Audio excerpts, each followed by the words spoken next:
आज एक बार फिर हम ऐसे मुद्दे पर बात करने जा रहे हैं जो देश की सियासत और लोकतंत्र दोनों के लिए बेहद अहम है।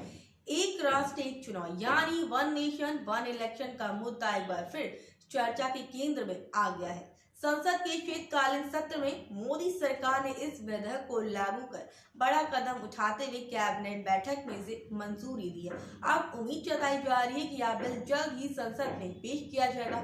एक राष्ट्र एक चुनाव का मकसद पूरे देश में लोकसभा विधानसभा के चुनाव एक साथ कराना है। इससे बार बार चुनाव कराने की जरूरत नहीं होगी, जिससे चुनावी खर्च में भारी कमी आएगी और प्रशासनिक कामकाज का बोझ भी घटेगा। अभी अलग अलग समय पर होने वाले चुनाव से सरकार और जनता दोनों पर आर्थिक और मानसिक दबाव पड़ता है। इसे विधेयक को लागू करने से न केवल समय और धन की बचत होगी, बल्कि देश के संसाधनों का बेहतर इस्तेमाल हो सकेगा।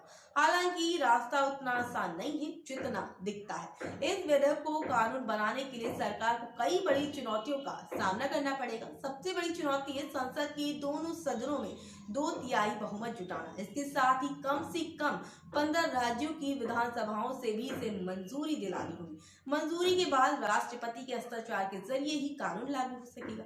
इस प्रक्रिया के बाद भी इसे पूरी तरह से लागू करने में कई साल लग सकते हैं। मौजूदा लोकसभा का कार्यकाल 2029 में समाप्त होगा और इसके बाद यह कानून पूरी तरह से प्रभावित हो पाएगा।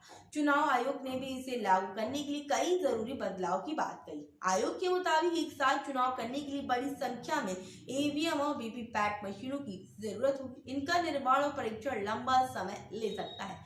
चुनाव आयोग ने साफ किया है कि भारत जैसे बड़े लोकतांत्रिक देश में वन नेशन वन इलेक्शन को लागू करना जल्दबाजी में संभव नहीं है। इसके लिए गहन तैयारियों और संसाधनों की व्यवस्था जरूरी है। ईवीएम निर्माण करने वाली कंपनियों को भी अपनी उत्पादन क्षमता बढ़ानी होगी, जो फिलहाल सीमित है। विपक्ष ने इस विधेयक को कई सवाल उठाए हैं। अब कांग्रेस अध्यक्ष मल्लिकार्जुन खड़गे ने इसे लोकतांत्रिक मूल्यों के खिलाफ बताते हुए कहा है कि चुनाव की प्रक्रिया के एक साथ समेटना व्यवहारिक नहीं। दूसरी ओर भाजपा ने इसे देश हित में ऐतिहासिक कदम बताया है।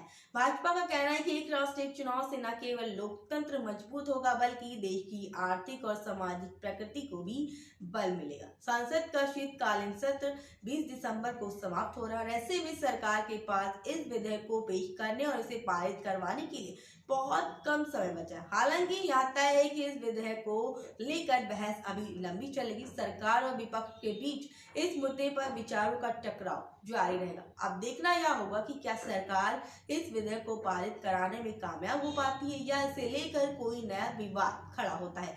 देश की जनता के लिए यह मुद्दा कितना फायदेमंद साबित होगा ये तो समय ही बताएगा। लेकिन इस पर आप क्या कहेंगे कमेंट सेक्शन में जरूर बताइए और ऐसी ही खास अपडेट के लिए बने रहे हमारे साथ और देखते रहें लखनऊ सुपरफास्ट।